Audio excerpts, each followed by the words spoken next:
Did you know that there is a fun way to quickly sort through your connections? Let me show you this tip that I learned up here in the search bar. If you click on the search bar and just hit a return, don't put anything in there, you're going to get all these different filters here. So let's say I want to find some connections.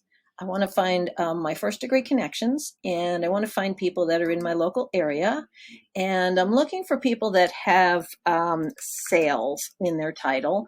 And I also want to look for an industry, let's say real estate, because I just came from a real estate conference.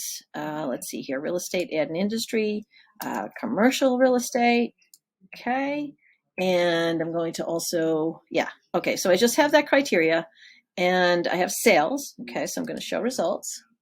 Okay. So I have 13 people that are located in the New York metropolitan area that are involved in real estate sales to some degree. And so this is a really easy way to sift through your connections. Now, one thing you can do is you can take, I'm on Chrome here, so to see the little lock there, I can take this and drag this to my desktop and it will save this search, or you can bookmark it so you can come back to it for another time. But that's a really easy way to go through your connections and find something in specific.